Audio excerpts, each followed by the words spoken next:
Hello again. Welcome back to week 40 of year 4 of the Religious Education Initiative. This is day 3, Christos Anesti, Christ is risen. So last time, we saw Jesus informed in John chapter 11 that Lazarus, his friend, was very sick and near to death. We saw the Lord wait 2 days before leaving to go and visit Lazarus, and then he told his disciples that Lazarus was dead, but that he was going to go and raise his friend. The disciples, knowing that the religious authorities in Judea were determined to kill Jesus, were reluctant to see him expose himself and them to danger, but they went with him regardless.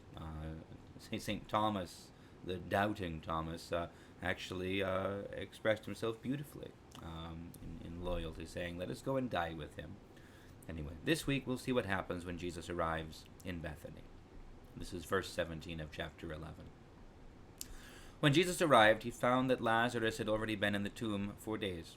Now Bethany was near Jerusalem, some 2 miles away, and many of the Jews had come to Martha and Mary to console them about their brother. When Martha heard that Jesus was coming, she went and met him, while Mary stayed at home. Martha said to Jesus, "Lord, if you had been here, my brother would not have died. But even now, I know that God will give you whatever you ask of him." Jesus said to her, "Your brother will rise again." Martha said to him, "I know that he will rise again in the resurrection on the last day." Jesus said to her, "I am the resurrection and the life. Those who believe in me, even though they die, will live, and everyone who lives and believes in me will never die. Do you believe this?" She said to him, "Yes, Lord. I believe that you are the Messiah, the Son of God, the one coming into the world." When she had said this, she went back and called her sister Mary and told her privately, "The teacher is here and is calling for you." And when she heard it, she got up quickly and went to him. Now Jesus had not yet come to the village, but was still at the place where Martha had met him. The Jews who were with her in the house, consoling her, saw Mary get up quickly and go out. They followed her because they thought that she was going to the tomb to weep there. When Mary came where Jesus was and saw him, she knelt at his feet and said to him, "Lord, if you had been here, my brother would not have died." When Jesus saw her weeping, and the Jews who came with her also weeping, he was greatly disturbed in spirit and deeply moved. He said, "Where have you laid him?" They said to him, "Lord, come and see." And Jesus began to weep. Jesus wept. So the Jews said, "See how he loved him." But some of them said, "Could not he who opened the eyes of the blind man have kept this man from dying?" And of course we'll continue next week. A few things about this. First of all, this conversation that Jesus has with Martha. We see Martha begin expressing her grief and even some blame. She says to Jesus, "If you had been here, my brother wouldn't have died. You could have stopped this from happening." And then she doesn't come right out and ask him to raise Lazarus from the dead. But she says, "I know God will give you whatever you ask of him." Now, that's true, but it's also not true, because what she's basically implying is that she believes Jesus is a prophet and a righteous man, and if he prays for her brother to be raised from the dead, then he will be raised.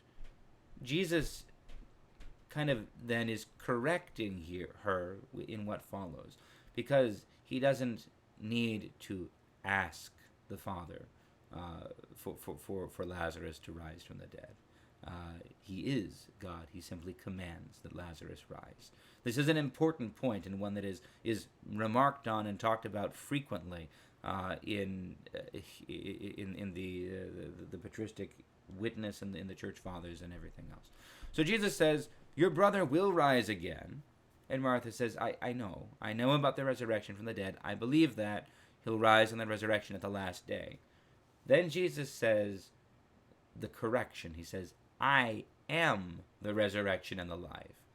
I don't just ask God for resurrection. I am the resurrection and the life. So those who trust in me, even though they die, will live. And everyone who lives and trusts in me will never die. Now, do you believe this?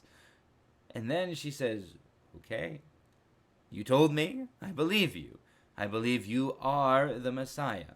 the Son of God, the one coming into the world. And those three things, those are a remarkable set of statements, because there are different ideas about who the Messiah is. But connecting this idea that the Messiah is the Son of God, well, that's important.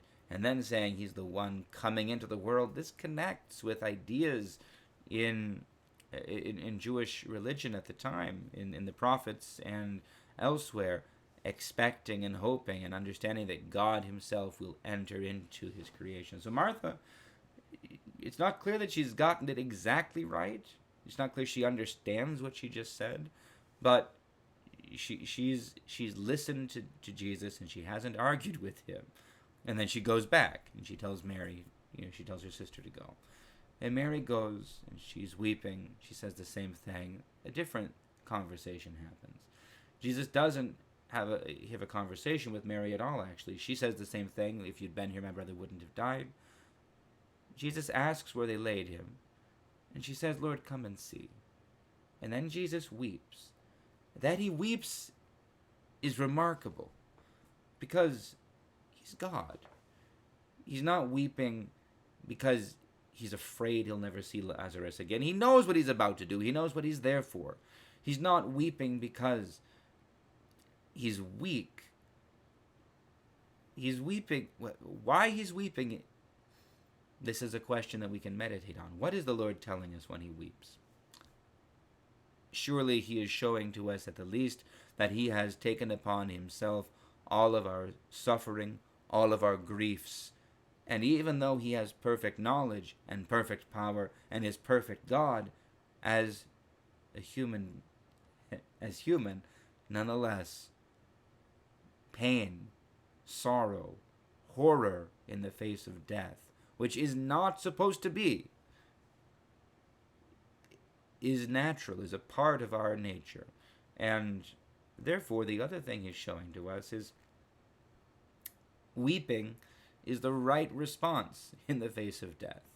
And that's important, because a lot of times people who confess the resurrection, faithful Christians, will say when someone is grieving, or even when they themselves are grieving, they'll say, I'm not supposed to be sad. They're going to rise from the dead. They're in God's hands. Everything's okay. I shouldn't be sad.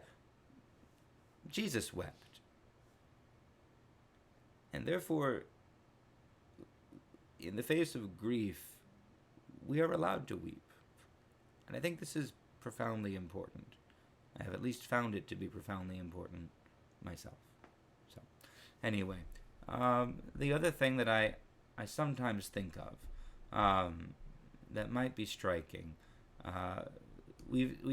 this phrase, come and see, erhu keide, we've seen this before in the Gospel of John.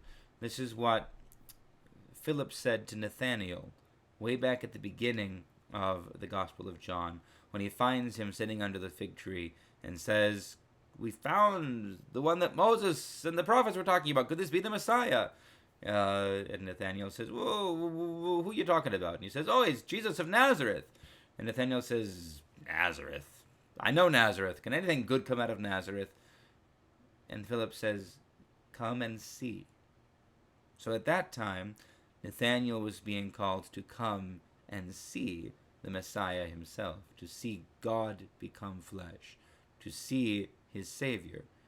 Here, we flipped it. Here, the Savior is being called to come and see the reality, the horror of death. And I'm not saying that's why Jesus weeps, but we might weep at the juxtaposition of those 2 points. We might weep, but our weeping is filled with the joy of knowing what will come next. So, anyway, enough talking. God bless you all. See you next week for week 41. Christ is risen.